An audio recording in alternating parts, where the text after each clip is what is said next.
All right, good evening. I'll say it again, good evening. Much better. We got to start how we want to end. All right. Thank you so much for joining us tonight, and welcome to the Crownsville Hospital Memorial Park Town Hall meeting. Thank you so much for braving the weather, and the sun did come out today, so we're very thankful for that. My name, for those of you who don't know me, is Renisha Alfonso, and I am the Director of Communications for County Executive Pittman's office, and I have the great pleasure of being your moderator for this evening. This town hall, and I know you've heard County Executive Pittman talk on numerous occasions about how important it is to tell the story of what happened at Crownsville. This town hall was created specifically to just provide an overview of our vision for the space and the project and where we are in the process for Crownsville Hospital Memorial Park. And of course, to give our community members and the general public an opportunity to provide your feedback and ideas for that future. If you attended a budget town hall meeting in the past, this is a similar run of show. And if you've not, I strongly encourage you to join us next January, shameless plug. We will hear brief remarks from County Executive Pittman and then Councilwoman Lisa Rodbian. Then the County Executive and the Crownsville Project Manager, Michael Stroud, will share a brief presentation about where we are and where we're going with the project. You can, of course, visit www.aacounty.org//Crownsville Park for information and updates on Crownsville Hospital Memorial Park. That is also where we're going to have the slide deck information. After the presentation, we will open the floor to you, and you will get the chance to share your thoughts, feedback, and general comments. Before we begin, I'd like to introduce the elected officials in the room that we have in the audience tonight. And I believe there's just one. We have Spencer Dixon, if you could just wave your hand, who's from the office of Senator Don Guile. Thank you so much for being here. I'd also like to introduce some county staff that are here this evening. We have your Constituent Services and Community Engagement Officer, Tiana Parker. She's here, she's your representative for this area. We have Jenny Propsel, of course, she's the Deputy Chief of Staff for County Executive Pittman's office. We have Jeff Amaris, who is the Chief of Staff. We have many other staff from his office, but I'm not going to call your names, but thank you so much for being here. I do want to recognize some of the department directors. We have Christine Anderson, who is the Chief Administrative Officer for the county, so Christine's over there. Thank you so much. We have Jessica Lays, who's the Director of Recreation and Parks, the Department of Fun, as we call it. We have Susan Harrod, who's Central Services Director. Thank you so much. We have Adrienne Mickler, who's from the Mental Health Agency. She's the Director. She's in the back, so if you just turn and wave.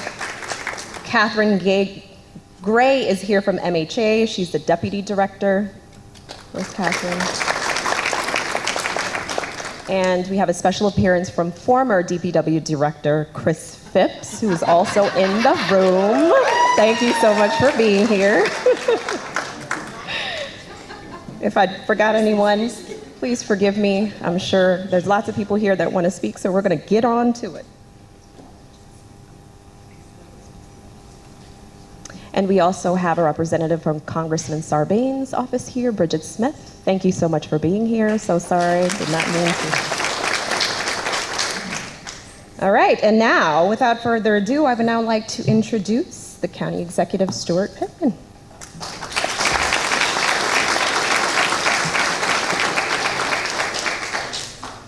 So, it's great to see so many people here.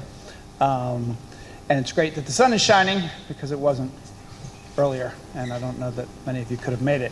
But this is sort of a long time coming. It was, I guess it was my first inaugural speech that I, can we see the next slide? Actually, I'm going to do this part. Here's what I said. I said, is that the right one? Yes. Yes, without delay, we will begin talks with the state to acquire the Crownsville Hospital Center so that finally we can transform this tainted jewel at the heart of our county into a place where healing happens through the powerful medicine of nature. And then I went and met with Governor Hogan, and he said, what can we do together? And we said, Crownsville. And he said, okay, let's do it. And then COVID happened, and there was a whole study that the state was doing about whether they were going to dispose of this property or not, and it took years and years. So fast forward 4 more years to the next slide, and it says, today in this place we launched Crownsville Hospital Memorial Park and its campus for the community-based nonprofit organizations that so effectively deliver behavioral health services, food assistance, job training, and anything and everything that promotes the social determinants of good health. And that was in the inauguration that we did here at Crownsville. And then it was in July that we actually got the land transferred to Arundel County. And you're going to hear tonight about some of the things that are being done, that have been done already, some of the things that we have still to do. And we are finally getting together with a lot of residents of the community. Please raise your hand if you live within 5 miles or so of Crownsville Hospital. Most of you, good, okay. And I know that there are some of you who are here because you have a vision for what should happen at this beautiful 500 plus acres, 500 that we get. The state kept some. What should happen there? I think most of you know that I have said often, well, a couple of things, that I really believe strongly that we're in a moment of history that really Crownsville Hospital Center in the heart of Anne Arundel County, it's the geographic center of the county, really symbolizes a lot of the challenges that we face, the mental health challenges, the environmental challenges, and that it's a place where whenever I mention it and talk about it in a group of people, there's a feeling that people get if they know what Crownsville was, and where it is, and have even driven by. And it's sort of a mysterious feeling about what went on in these buildings, but it's also an awe about the good work has happened here, the bad things that have happened here, the nurturing, the nature, the organizations that are here now. We have some amazing organizations on the campus doing good work. Our food bank is here, Godenzia, House of, I get them mixed up. Hope House, not House of Hope, Hope House, Chrysalis House, and Pascal, and then some smaller organizations that are tenants as well. And we want to continue that work, and it tells me that there is really something about this land, almost this soil, that is crying out for good works. And I think that's why a lot of you are here, is because you have a vision of doing good works here, whether it's on the land with the nature or with some of the buildings here serving people. So we want to hear those thoughts that you have, those priorities, those ideas. We're collecting all of those. It is a massive project. It is almost like doing redevelopment of a blighted community. That's one way to look at it. It's also preservation and public access to a natural space. And it is, most of you know, next to Bacon Ridge, which is also next to the Forney property that we acquired in the last few years and are doing work where there are trails and nature. And we want to connect all of that clearly. Rec and Parks is, the way I see it, is sort of part of phase 1 of all of this, because that's the outdoor stuff. The buildings are really complicated. The infrastructure is really complicated. You'll hear a little bit about the work that's being done there, bringing on a consultant to guide us through that process. And 4 committees that you'll hear about too, advisory committees that we'll have to guide us as we do the planning. But you've already noticed that there's been some cleanup. There's been some weeds removed, and there's some that probably is holding up the buildings that you chose not to remove, so that it's there. But my hope is that we do all of this with a story told, ultimately some sort of a museum. Every time I talk to a congressperson or senator about this, their eyes light up. Senator Cardin was out here just a couple of weeks ago touring.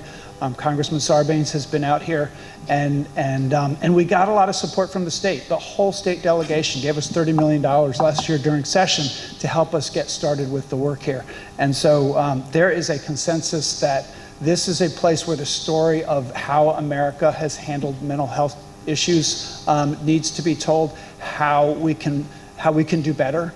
And there's just a level of enthusiasm, and I think that enthusiasm will be told nationally. There are books being written right now about this, that there's going to be a lot of attention, hopefully a lot of resources, and hopefully a lot of community engagement. So thank you for being here, and I'm going to turn it over to Councilwoman Rodvian next. And then I'm not doing my 2 slides because I already did them. I'm done now. And then Michael Stroud will be up.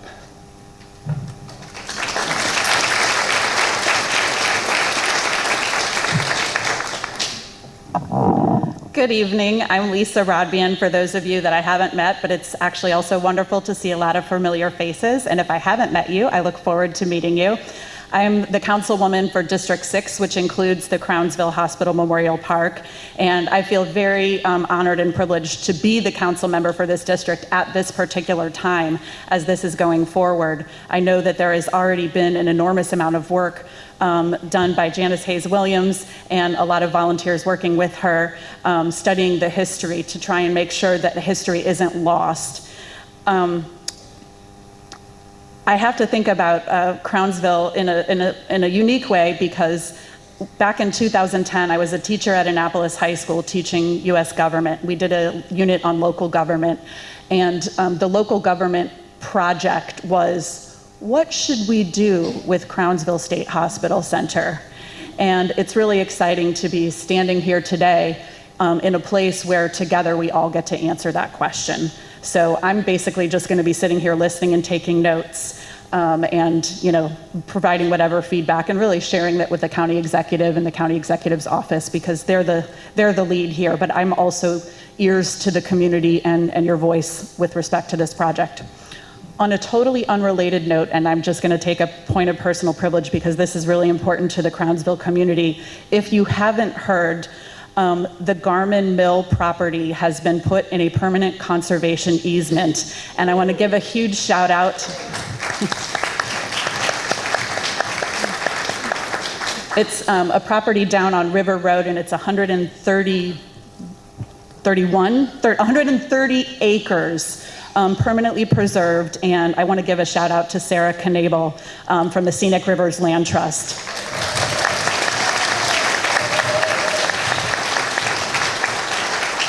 Who worked for several years to make that happen. So without any further ado, I look forward to taking notes and hearing about all of your ideas for Crownsville.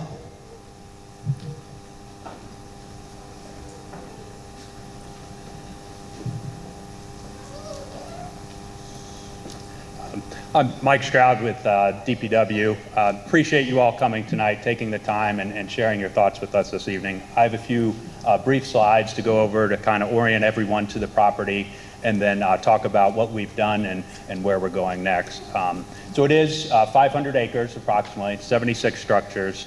The structures range from the main buildings to storage sheds to elevated water storage tanks. Each vertical structure out there has an identifier. We have two easements on the property. The Maryland Environmental Trust easement, which is approximately 160 acres, and then the Maryland Historic Trust easement, which is 20 acres. County executive mentioned several of the current tenants that we have on the property. And then this property is unique in that it has its own water treatment with elevated water storage tanks, drilled wells, treatment facility, and then also wastewater treatment. So this is a map of the property. It's kind of the broad strokes. You can see the outline of the parcel. It's bordered on the west by 97 and the east by Crownsville Road. The historic trust easement is shaded there in the red. That's mainly the 10 buildings, the main administrative buildings at the front of the campus. Those are under easement. If we did want to do something with those buildings, we'd have to involve the Maryland Historic Trust and get their buy-in. And then we have the Maryland Environmental Trust easement. You can see the existing easement on the west-hand side, the Bacon Ridge natural area, and then the two new easements in the southern portion, which mostly encumbers the vegetative areas at the southern part of the parcel. Next slide. So what have we done? We've had the property for approximately 6 months.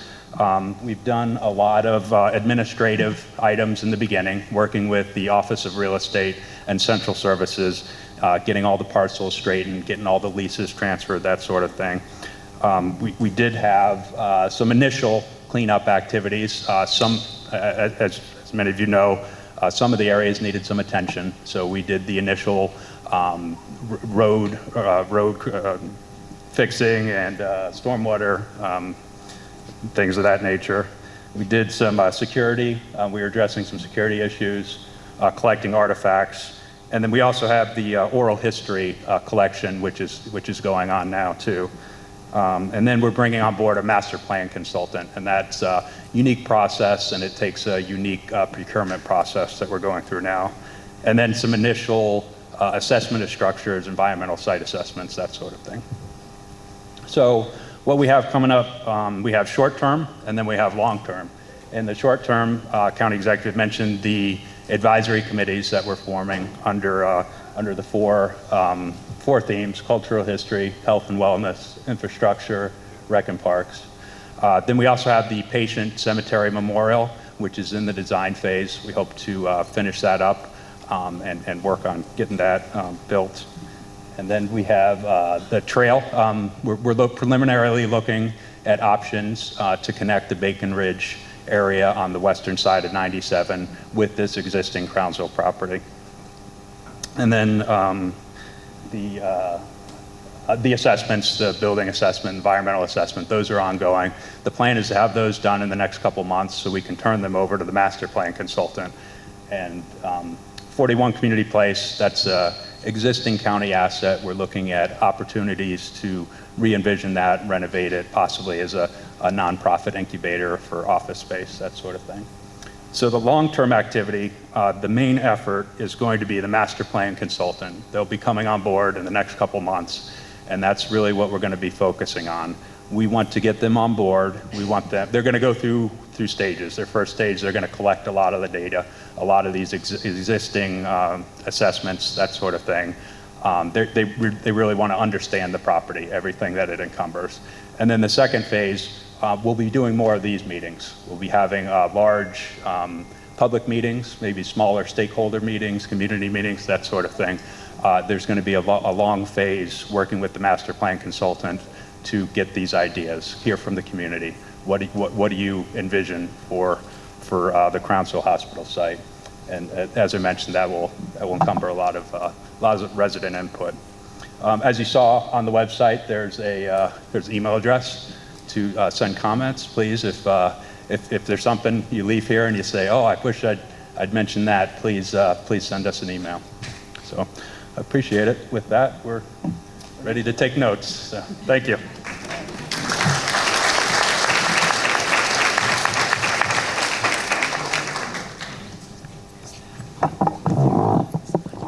All right, so that is it. And as you can see, we've left ample time to hear from you. And I wore my flats tonight, so I'm prepared. Now is the time for the public testimony portion, so just bear with me for a few minutes. Let me tell you how this is going to work. Each speaker will have 2 minutes to give their testimony, and you'll know when your time is up because it's going to be on this big screen, so don't be mad at me. Just keep looking at the screen. For the sake of time, the county executive and Councilmember Rodbian won't respond to every comment, but they, as well as our staff, are listening and taking notes, our staff over there, and will share their thoughts after we have heard from everyone. So please stick around at the end if you'd like to hear their responses.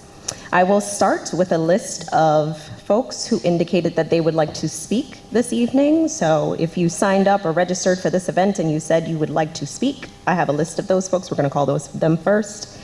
When I call your name, please line up in that order behind the microphone. I'll call you 3 at a time. After we've gotten through the list of people who have signed up to speak, we will open the floor for anyone else who would like to share their thoughts and feedback. If we don't have time for you, remember that last slide on the slide deck? You can send your comments to crownsville-park-comments@aacounty.org. You can also visit www.aacounty.org/Crownsville Park for this information and updates on Crownsville Hospital Memorial Park. I will now call on several of you, so please line up behind the microphone and please speak directly into the microphone so that the camera can pick you up, the feed can pick you up, and the rest of the audience can hear you as well. So for the folks who have signed up, please line up behind the microphone when I call your name. So John Cowan, Janice Hayes-Williams, and Tanya Montgomery. I can't do this without my friend Janice beside me. My name is John Cowan. I'm president of Bicycle Advocates for Annapolis and Anne Arundel County, also known as Bike AAA. Also chair the County Bike Advisory Commission.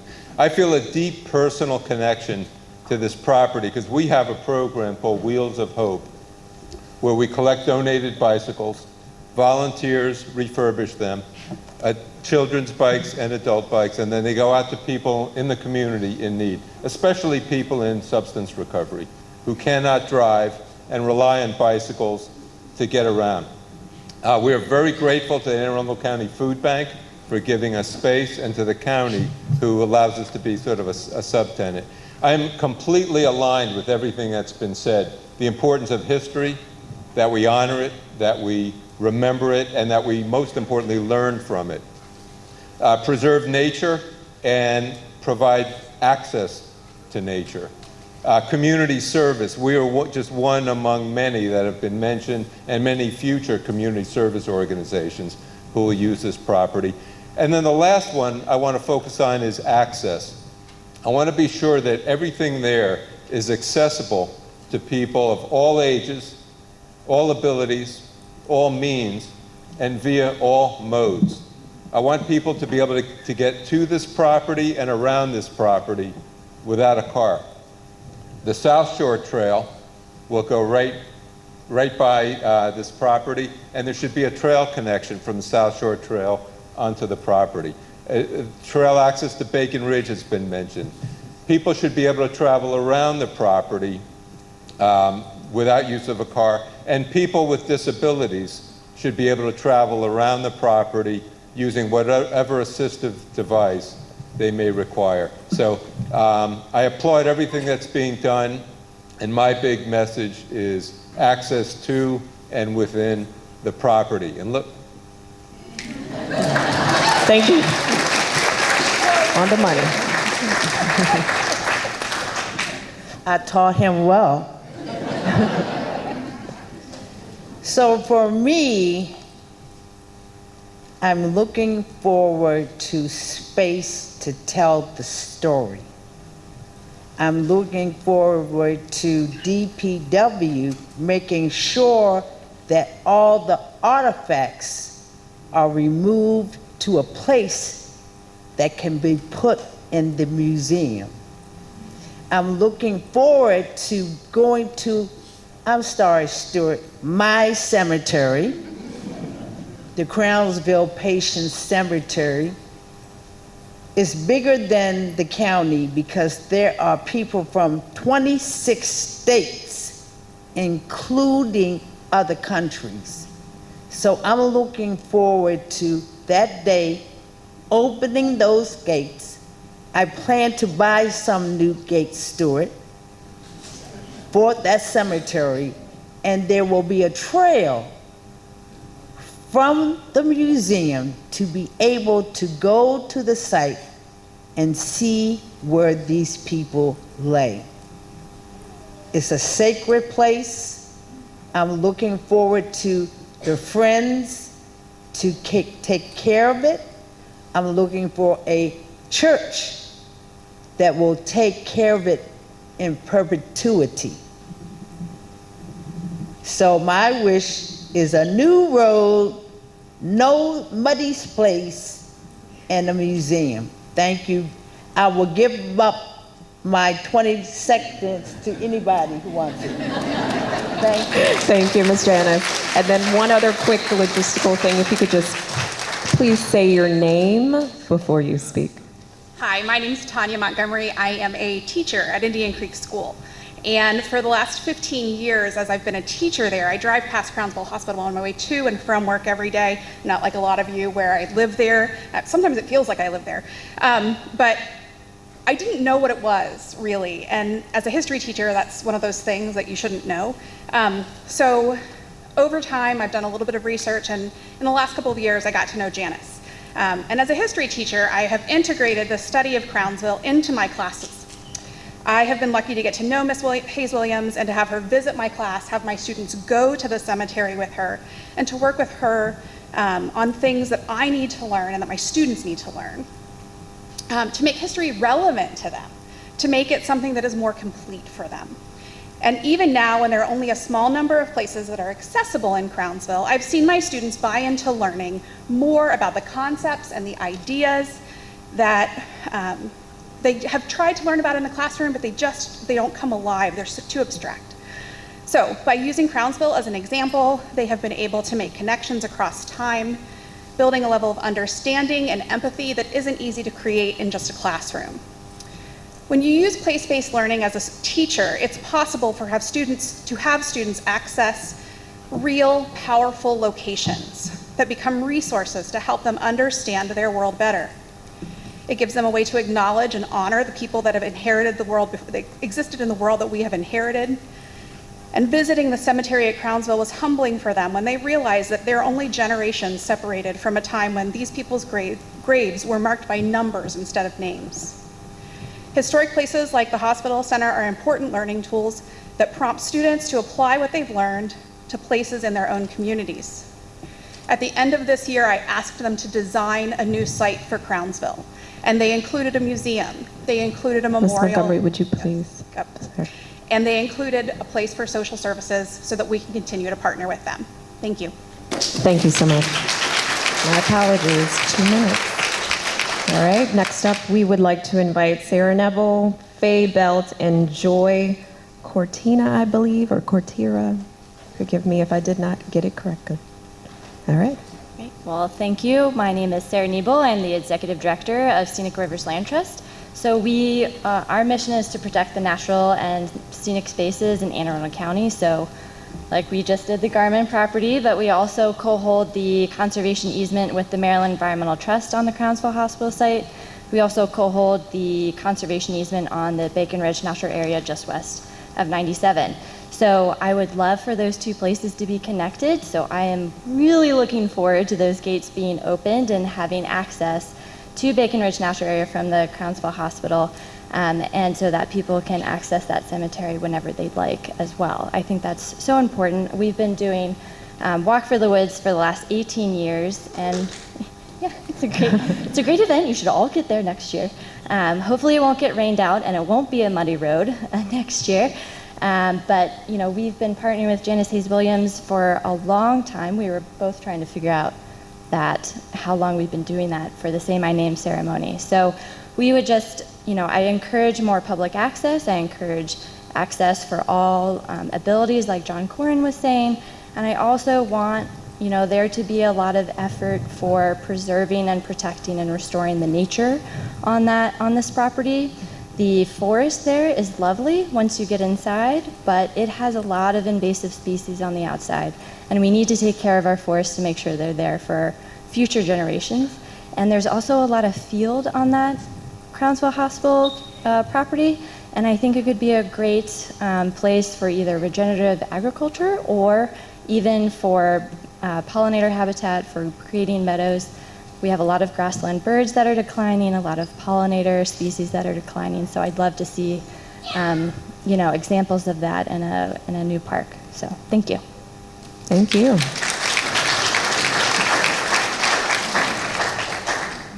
Good evening. My name is Faye Belt. I've been living in Crownsville since I was elementary student. I now live in Shady Side. My mother worked there. My family worked there. A lot of friends, my relatives are here today. One of the main things I think that we need to do with Crownsville is turn the lights back on the main road. It's very dangerous at night. It's too dark. Thank you for what you're doing for all of us, because mental illness is real.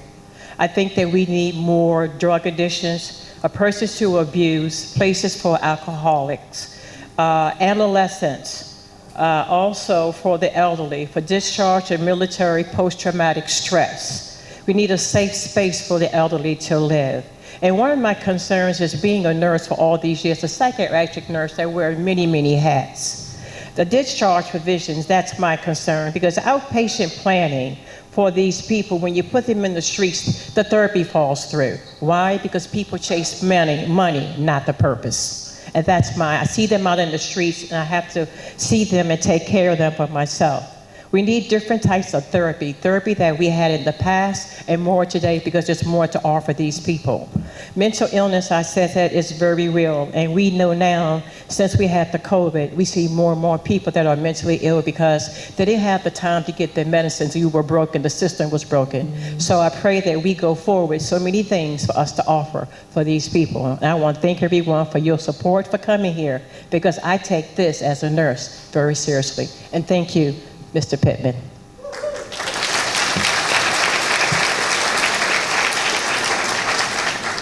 My goodness, I think we need to be friends, young lady.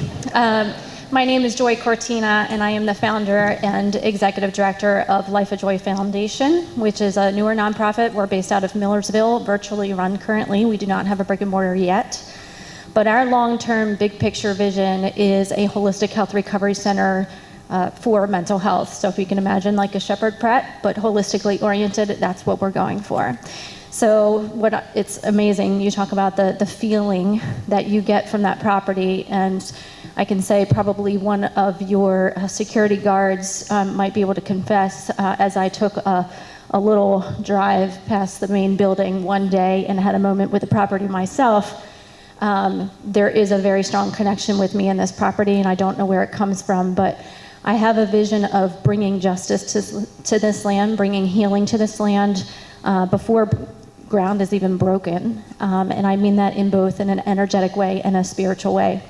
But the big picture of our holistic health recovery center, like a mental health hospital, but holistically run, for me is bringing together the mental health professionals, your traditional psychiatric approach, with wellness practitioners, with integrative functional medicine, bringing in spiritual support, bringing in that whole mind, body, spirit approach, and looking at it truly as a collaborative, where it's not run like your typical hospital, but where it's run through partnerships. Also working in community partners, even those other nonprofits and other organizations that are a part of the entire property, the entire campus, collaborating on care, looking at how we can really work with each other and create that well-rounded experience and more of that bigger picture, a mind, body, spirit approach. Thank you.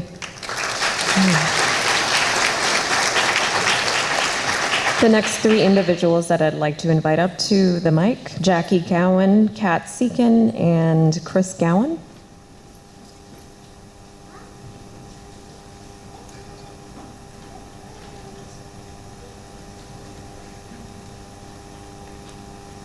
Am I the only one that made it to school today? I guess so.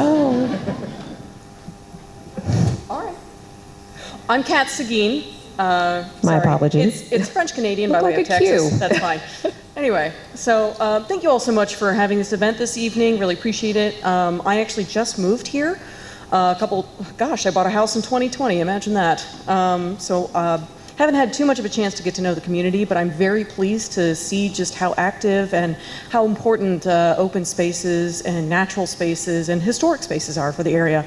My request is that we keep these social services that we've put in here and then expand them. And then we also include more green space use. We've got such a great open space program. I'd like to enhance some of the stuff that we have here. Walking trails, parking with solar panels to charge electric vehicles, encouraging that kind of green infrastructure while still respecting and honoring the past of, what happened here.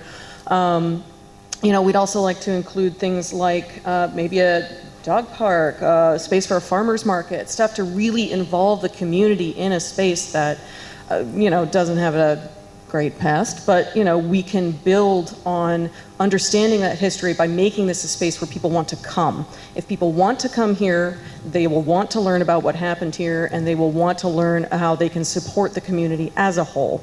Just basic stuff. Have historic markers, include pollinator gardens, open community gardens, a playground. Just involve all levels of the community.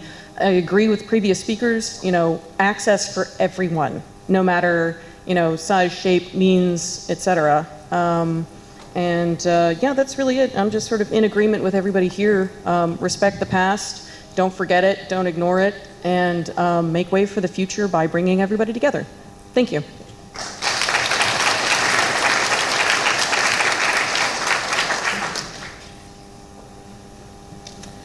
Good evening. I'm Jackie Cowan. I'm part of the Anne Arundel County Equestrian Work Group. We're working with Rex and Parks for the Forney area and Bacon Ridge trails to hopefully regain access for the horses. Anne Arundel County has one of the smallest groups of public horse trails in the state, even though we're a huge industry in our county. The property at the Crownsville Hospital could be some parking for horse trailers. There's already a hard top there, and then be able to ride across Farm Road Bridge to the fields and the trails there. Hopefully with a connection back to Bacon Ridge and Forney.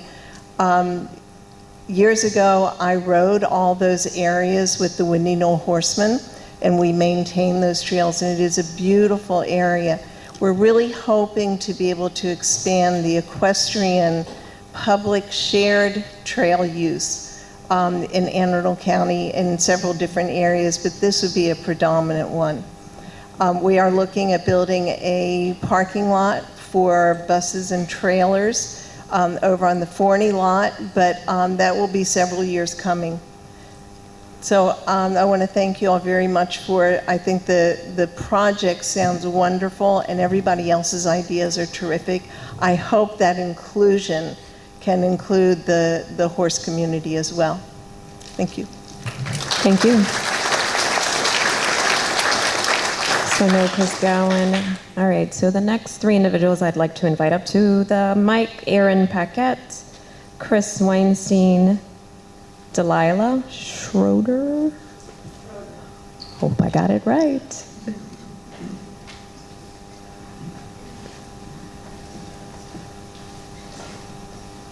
Hi, my name is Aaron Paquette. I'm a local resident and parent, just representing myself. I'm a frequent user of regional trails in the area. Fell in love with them with my family. We go hiking and biking in Bacon Ridge. I would like to see this hospital ground be used in the most equitable way and increase trail access to Bacon Ridge as well as other nearby parks. I would love to see any kind of connection that we could get to the Waterworks Park and the General Highways Corridor Park, or just even other areas. And I would like to see improved access so we don't have to necessarily drive and have huge parking lots, so we can access, locals like me can access it pretty easily via bike or via walking. I would really appreciate that, and I also want to honor the history of the area. Thank you.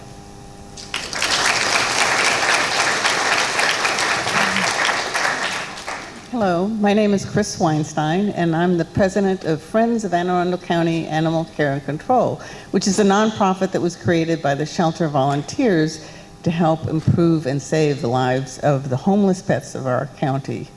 I've also been a volunteer at the shelter for 9 years. Mr. Pittman, you've been awesome for the shelter. You have done so much since you became the county executive for the animals there, and we really appreciate that. But as you know, the shelter was ignored for a long, long time, and it still has a lot of unmet needs. The greatest one of all is it desperately needs a larger new shelter. The one that we have now does not meet the guidelines for shelters anymore. It is old and decrepit in so many different ways, and it's also being squeezed by the new building, the new police forensic building that's being built on what's now a vacant lot next to it. I know there's been talk about trying to make sure that at least the shelter retains the playgrounds and the paths that it has now, but so far we haven't seen those plans yet. We're really encouraging you to think of the Crownsville site as a possible small corner of it for a new shelter. I think we fit right into the helping the most needy residents of the county, which includes its pets. Thank you.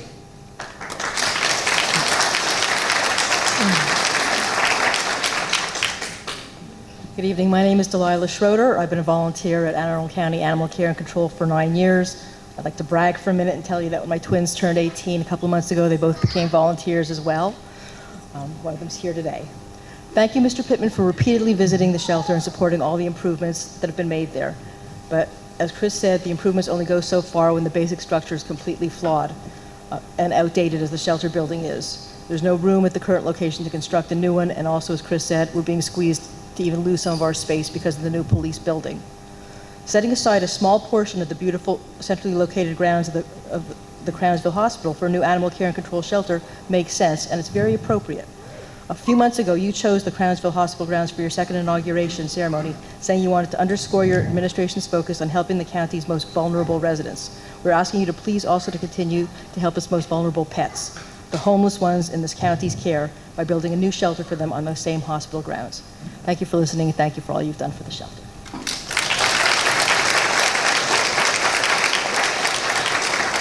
All right, so I have 4 more names left on my list. I'm just going to call all of them. Ralph Young, Mayor Beth Love, Tracy Gill, and Janet Holbrook. If you would join us at the mic. Go ahead. Hello, my name is Ralph Youngs. I've been a resident of the county since the 40s, and I'm very pleased to see the plans that you've laid out for the Crownsville property. I think the theme and the program objectives are very well articulated. I agree with the broader access. The one thing I'd like to add to that is that we differentiate the walking and paved trails, that we leave a number of trails as unpaved for walking and perhaps horseshoes. And I suggest that we continue that commercial residential development be excluded. I look forward to this effort and these programs to be introduced into Plan 2040 in a more specific way, and that parcels of this land be set aside for future county facilities such as animal control. Animal care and control represents a very positive way of introducing the healing properties of association with animals, and I think there's a greater opportunity there for introducing people to animals for that project. Beyond that, I would recommend that the expand the 2040 implementation of the Implementation Advisory Committee to include a member of the Animal Welfare Council. To ensure that those concepts and ideas get folded into this program and are not filtered out by other departments, and also guarantee that the LEED's highest form of construction be applied to the certification of the structures. Thank you.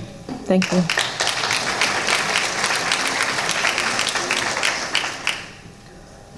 Good evening, Stuart and Lisa. My name is Mary Beth Love. I've lived in the Millersville area since 1986. Lots of things happened at the Crownsville Hospital Center in my time here. Softball, Cub Scout jamborees.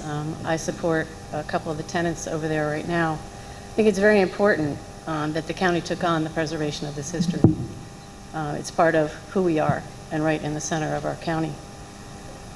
We need to maintain that, and we also need to build a park that brings people to that site, whether it trail connections, because I happen to be the representative of the South Shore Trail with Friends of Anne Arundel County Trails now, and regional recreation, active and passive, to serve our young and older communities, and bring in the people from the fairgrounds, bring in the people from the Renaissance Fair, have the placards that say what this facility is for many people who have driven by it for years and just see these scary buildings.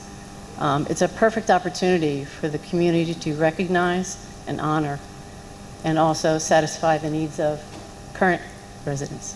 Thank you for your time. Thank you. Good evening. My name is Janet Holbrook. I've lived in Crownsville and Harold Harbor for 25 years now. Please, no cell towers, okay? I want to just take a moment to have many of you who I met for the first time at Baldwin Hall when they were going through the zoning process of getting community input, on the Bay Sox stadium, or is that Bay Sox City, and how scary that was. And just, as a community, we came together and stopped that. And we had to change the administration to do it. But thank you, Stuart. Thank you, Linda. Lisa, I'm sorry, I always call you Linda.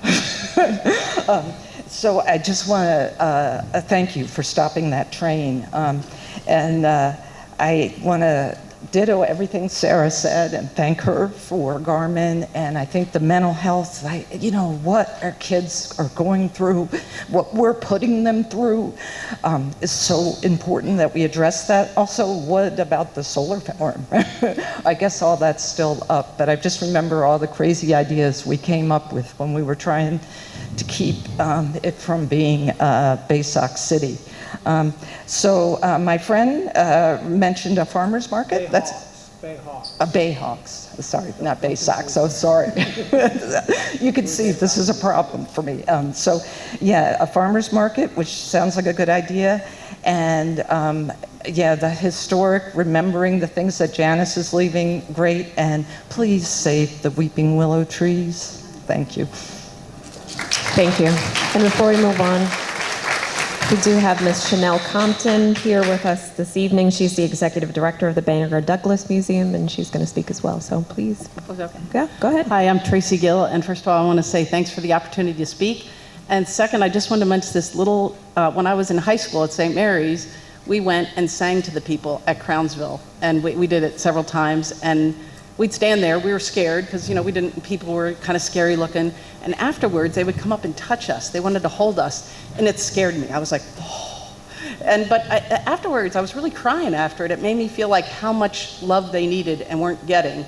So it was always something that sticks strong in my heart to help people who have those issues, who have any kind of mental issues. And all my friends have these issues, including me. So anyway, my number one thing is I want the county to keep transparent with all their actions. In Quiet Waters Park and Providence Park, we haven't been able to get the public point of view around, and I hope that you guys maintain transparency for this. We're still fighting in Quiet Waters Park to find out what's going to happen, and we haven't been able to find out. In this park, I hope we keep as much green as possible, and I hope that we keep climate change foremost in our hearts and heads, because every day it gets hotter around here. And I think with every new action we take, we should think, keep the trees, reduce impervious surfaces. That should be our top goals. And don't do it just for a few things, just for every public change that happens where there's new buildings. Keep the trees. And then access to all I thought was great. Everything that everybody said before sounded great to me, except for the large parking lots for the horse trailers concerned me. And please listen to the locals like you are tonight, but we want to actually be part of the planning process and be able to rebuttal it before it goes down the road and gets done. So if you'd please listen to us, Stuart, Lisa, and let us have a real voice in this and all these things, and please take care of the land. That's our best public asset. Don't have long-term leases, don't sell our land, keep it. We can do better use with it than the county can get some money for it for a few years. Keep our land. Thank you.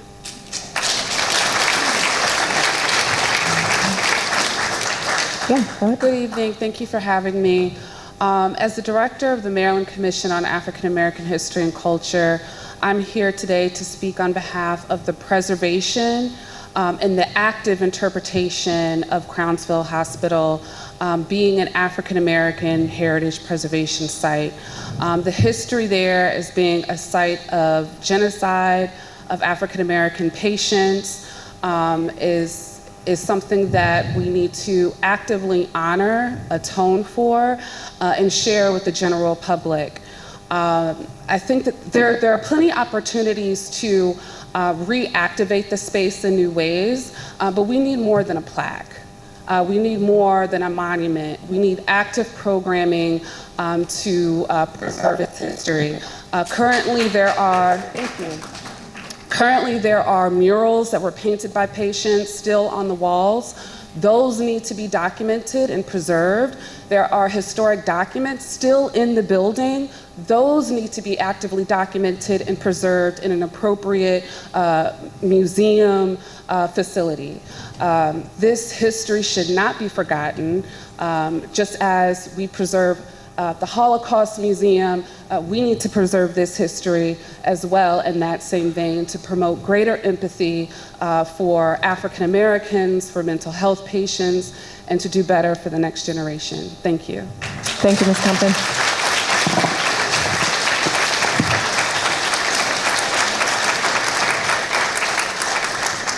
All right, so now is the part of the evening where we're going to open the floor up to anyone who would like to speak. And just a reminder, we're here to hear from anyone who would like to speak. All of your feedback is valid, so let's be respectful of everyone within the room. If you would like to speak at this time, you have the same 2 minutes as everyone else. Please line up behind the microphone.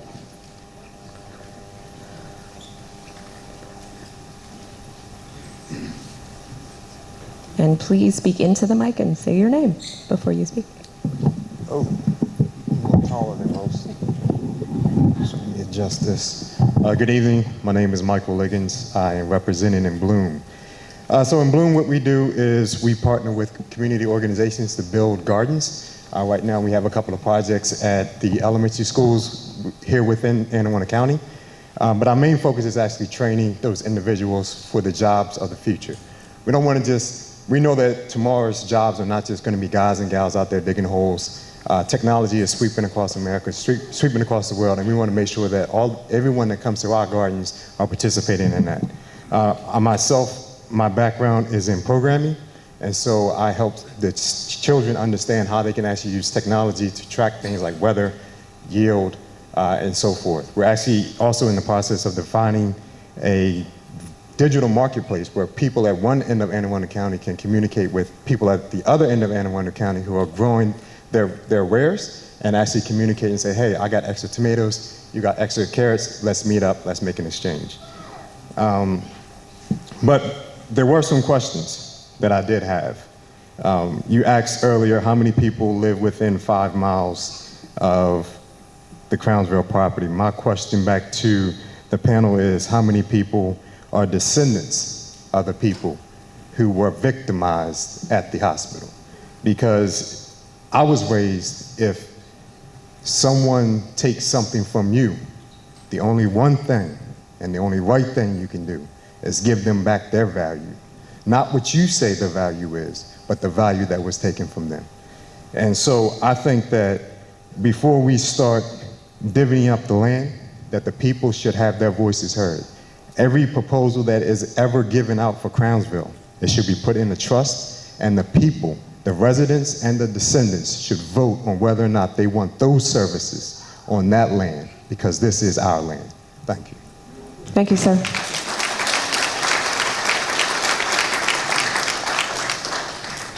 Good evening. I'm David Michaels from the Chase Home Charitable Foundation. I am the Women's Program and Community Outreach Manager. For 133 years, we took care of women, senior women who were displaced from society. But in our future mission, we have been reaching out to the community, helping women, senior women, and women and children with eviction prevention. But in our journey, we have found that many more services are excluded or needed, or luckily in Anne Arundel County, we have so many wonderful nonprofits. I'm a member of the Benevolence Organization with about 80 nonprofits, but connecting them all together, and I have not studied the process or the project, but I believe Stuart Pittman and Lisa have included a wraparound service central hub so that people can come and instead of having to go to many different locations in the county, they come to one location and they go from office to office, and there are caseworkers, social workers, so that if you need housing, you can find housing. If you need food, we teach you or show you where you can get food. If you need a job, we work with you to help with that.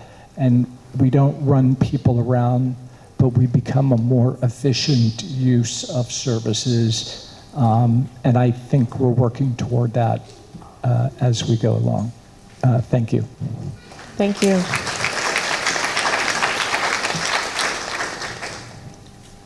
All right. Good evening, everyone. I'm Christian Andrew. I'm the Director of Operations at Kingdom Care Incorporated. We are a nonprofit organization in Odenton, Maryland, who's dedicated to empowering children, youth, and families to thrive. I'm actually here on behalf of our organization, as well as Apostle Antonio Palmer and Dr. Barbara Palmer. We are longtime partners of County Executive's office, as well as a resource for the community at large. And I just wanted to come tonight and express my support and gratitude for this project. And also say that we are excited to participate and partner in any way we can, just as the gentleman before me stated, in any of the nonprofit sector of things. As a successful grassroots organization ourselves, we are highly vested in helping to make sure that nonprofit organizations do collectively come together and have a prosperous and progressive way of operating. And so any way that we can be involved and partner in the nonprofit incubator or any other such nonprofit sector type things, we are excited to do so. Thank you guys again for the initiative. Thank you.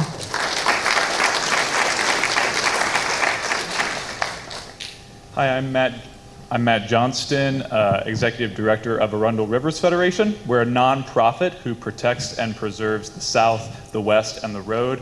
And just to place everybody in your location here, you are at the headwaters of the South River, and the Crownsville Memorial Hospital has at least 3 headwater creeks of the South River. So it's very important to our organization and our community to protect the nature there. And I just wanted to offer our assistance. You've heard from the Scenic River Land Trust. You're hearing from me tonight, Arundel Rivers Federation, and there's also Watershed Stewards Academy based right down the road. You have great environmental nonprofits in this community. And one of the things that all of us do is we get out there and do hard work, and we bring the community out to do it with us. So I want to be very specific. If you are thinking about removing invasives and writing an invasive management plan, if you're thinking about reforestation, if you're thinking about trails and educational and environmental opportunities, if you're thinking about wildflower meadows, we all do those every day. We manage those programs across Anne Arundel County, and we always bring the school children and youth groups and community members out to plant those trees and remove the invasives with us. So we're offering our assistance because this is a once-in-a-lifetime opportunity to protect the headwaters of the South River, and please use us. Thank you. Thank you.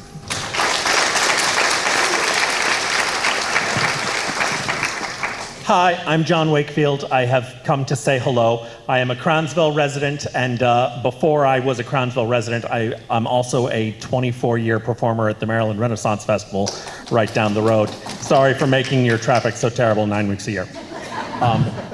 I came just to listen, and I want to say how happy I am at what I am hearing, and to express how much I appreciate the county working with residents and how many people showed up to this. We easily overflowed the parking lot, so good work, everyone. I'm especially happy to hear about the nonprofits that are being used in that space. I hope we maintain and we expand on those. I really like the idea of turning it into a place that focuses on mental health and well-being, and turning a place that always should have been about healing into a place that is genuinely about healing. And I guess the only thing I didn't hear tonight that I would like you to consider is, as long as there are nonprofits going in, give some thought and consideration to nonprofit arts spaces as well. The arts and the humanities, I feel, are truly connected to well-being and mental health. And I've heard talk that there might be room for a couple of ball fields, and just like I'd like to see kids running and playing, I'd like to see kids dancing and singing. The last time I saw you, I told you to raise my taxes so that we could pay our teachers and librarians more, and you did both of those things, so thank you again. Thank you for your time. I'm sorry, I'm back again. Yes. For many years, there were several task forces put together about what we would use this facility for. Some people are here, Joe, Fran, Owen, a bunch of us, Bobby Pascal. And one of the things that we talked about often was a veteran's home. There's only one in the state of Maryland in St. Mary's County. This would be central to the area to have a place for veterans to go to. We need a veterans home. We have buildings, we have land, but I just wanted to bring that up. Many of those people are gone, like Bobby Pascal. They're not here, but we talked about that year after year after year, and I hope that you will consider. Thank you.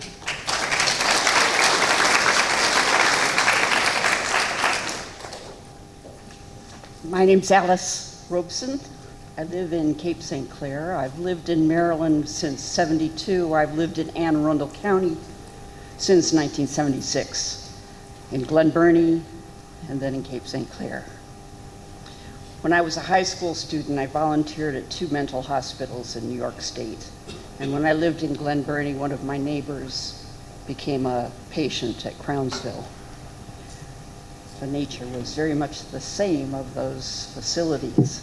And like the St. Mary's person that spoke, it was a call for help.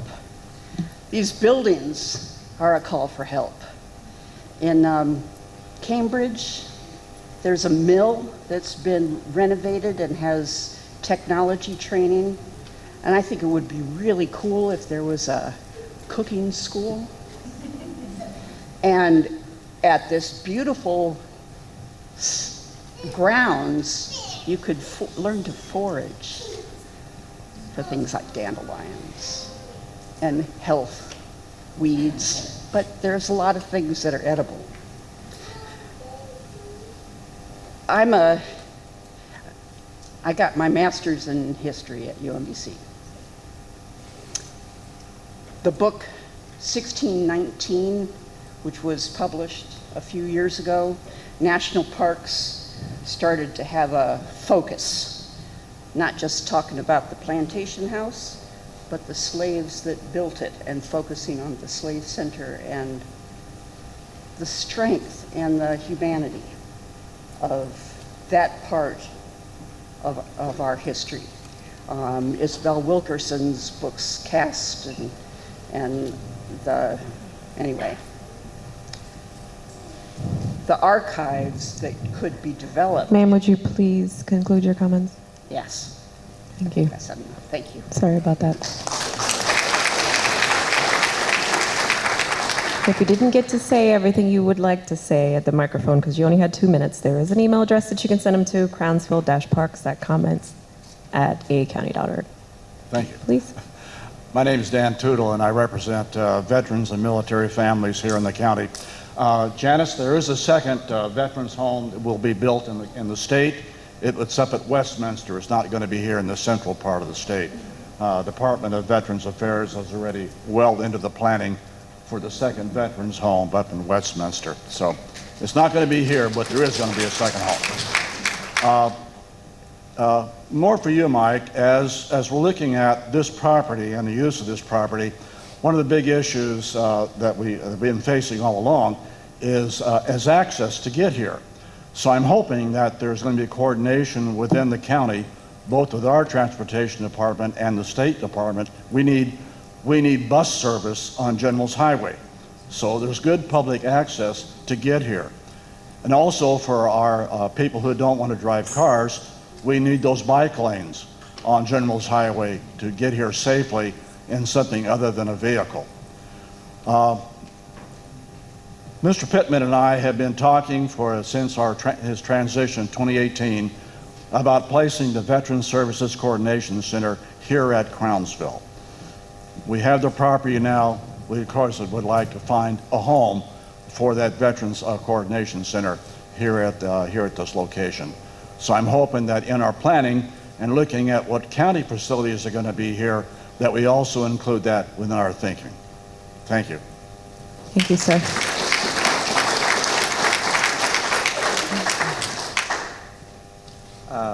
My name is Cece. I'm a 17-year-old who's been through the mental health system since the age of 10. I was hospitalized for the first time at the age of 13, and the nearest hospital by us with a bed was 38 miles from us. Every inpatient experience I've had after that has only taken longer and longer to be placed in a bed, the longest taking a little over a week. It's very important to me that there be a new building for youth support services. Inpatient, outpatient, or residential programs are needed, and it would make such a huge and positive impact on children and youth statewide. As far as I'm aware right now, there's only one IOP specializing in depression, anxiety, and like non-addiction or eating disorder related issues with teens in the state of Maryland. And it's really important to me that this be changed because people I've met have had to go up to as far as Pennsylvania or Virginia for treatment. Thank you for the opportunity to speak, and I look forward to seeing what's done with the property. Thank you, Cece.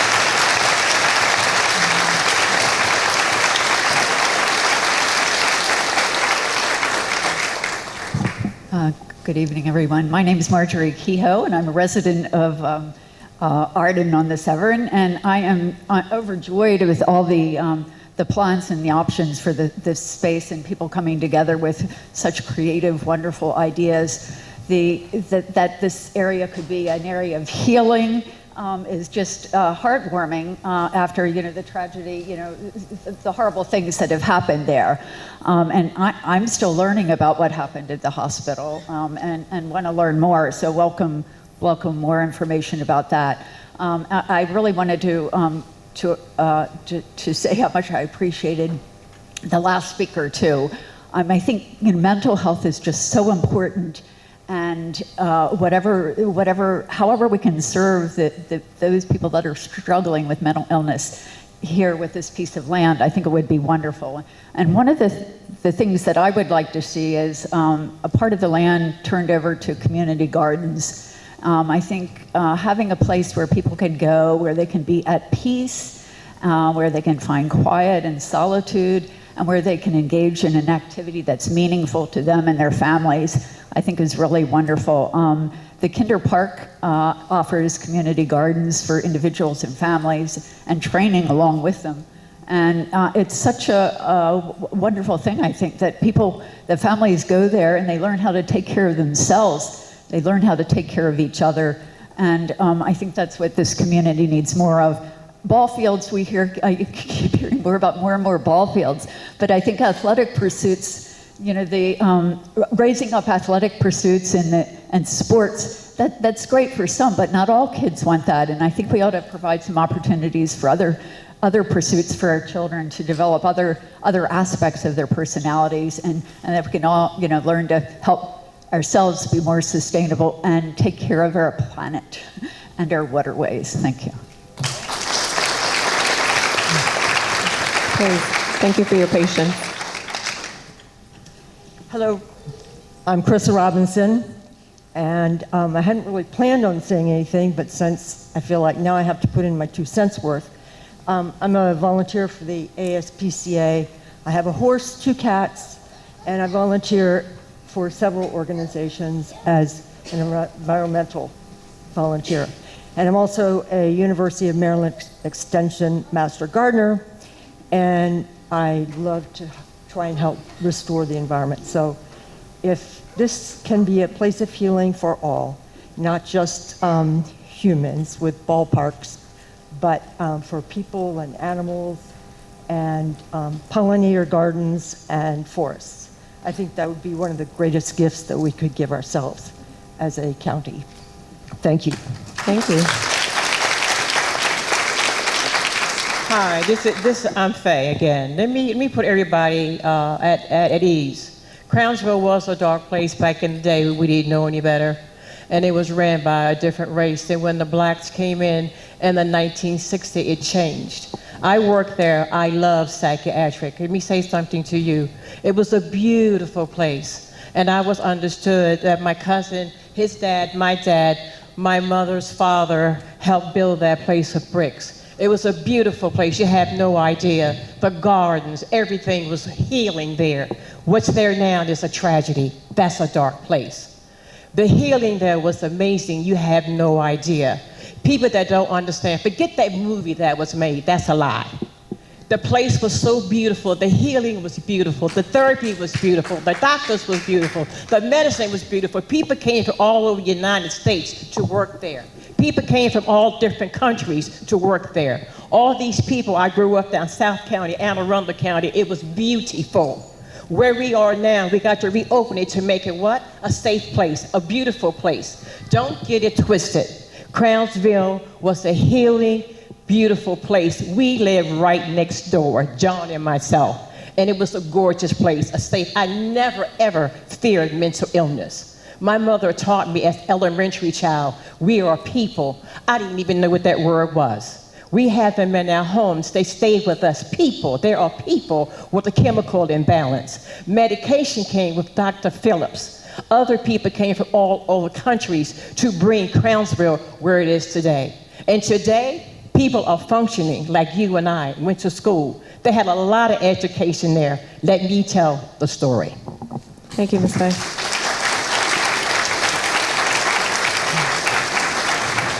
And as this gentleman approaches the microphone, if anyone else who has not spoken would like an opportunity to say something, please. On your mark, get set.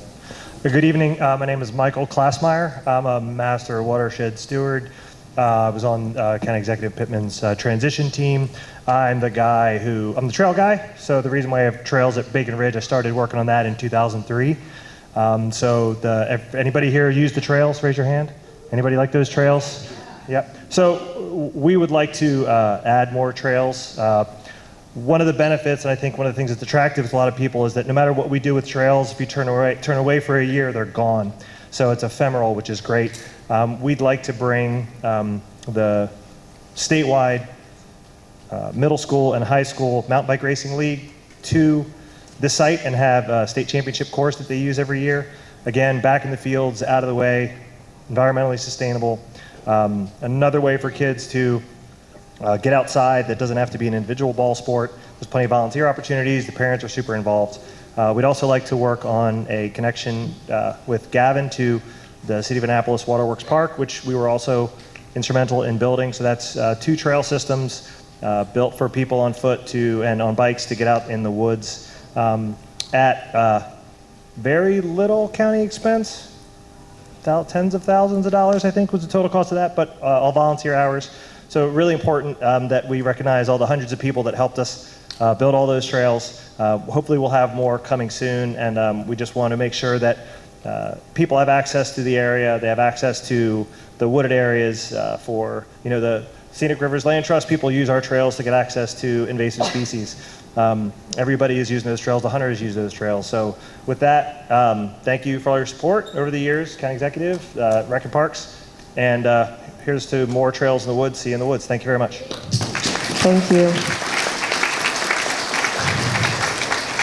All right, so it looks like that is all the folks who would like to speak tonight. We really appreciate you coming out this evening and for sharing your feedback and ideas with us. Before I leave you, I have a quick quiz. Yeah, you didn't know you were coming here tonight to get a quiz. What's that email address that you can send any comments to? What is it? Just in case you forgot to say something. Crownsville-park.comments@aacounty.org. Thank you. And the web page that you can go to for information updates on Crownsville Hospital Memorial Park, it's aacounty.org/Crownsville Park. Thank you. That's all from me, Mr. County Executive.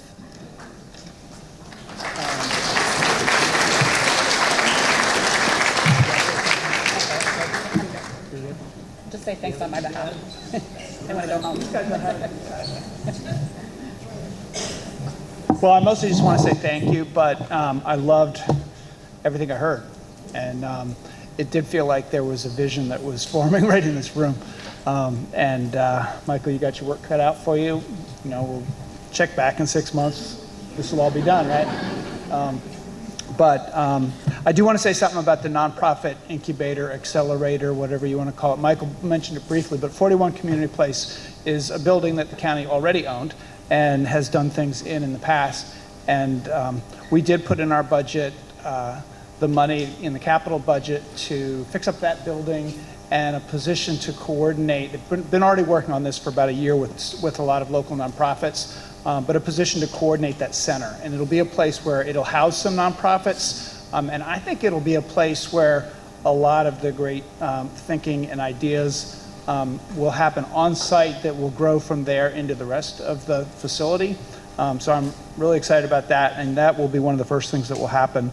I'm glad to hear about the community gardens, the talk about community gardens. It's amazing what gets done at Kinder Farm Park there, and there's a huge waiting list of people who want to do gardens there. So we need more land for that, and I don't think anybody would get in the way of moving forward on that. So Rec and Parks, as we put our plan together, community gardens right at the top, along with the trails, of course, and you know, thank you to our mountain bikers who really have done an amazing job at Bacon Ridge and are out there. I went out there once, got in a little trouble for it, but I went out there once and helped, and we didn't have permits or anything. But you know, we're learning to all work together and make sure that it's all coordinated with everybody who's involved in the land and grow the trail system.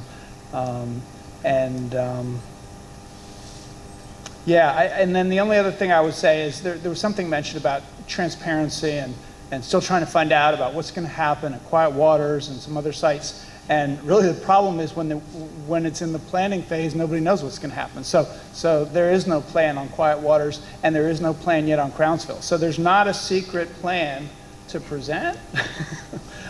You heard that there's a consultant being hired. There will continue to be community engagement. I'm sure there are decisions that will get made that not everybody's going to agree with at some point along the way. But there seems to be a real consensus in this room, and it completely aligns with everything that my administration stands for and actually acquired this land for. And so, you know, it can't happen fast enough. And the biggest frustration in government is it does take a long time to do things because there are all kinds of rules that we have to follow. But I hope we'll be doing this again before long. I know that we will have a consultant that will guide a lot of this process. There will be the smaller focus groups. There will be the committees. Let's stay in touch. And this, to me, has been probably the best and most fun town hall. That it's way better than the budget town halls where people are just asking for money that I've had in the 4.5 years I've been in this office. So thank you all for your spirit.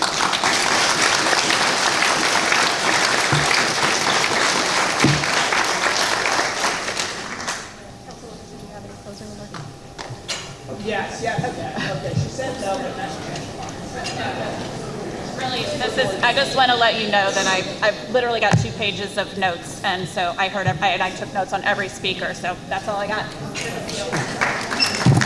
Have a good evening, everyone. Drive safely.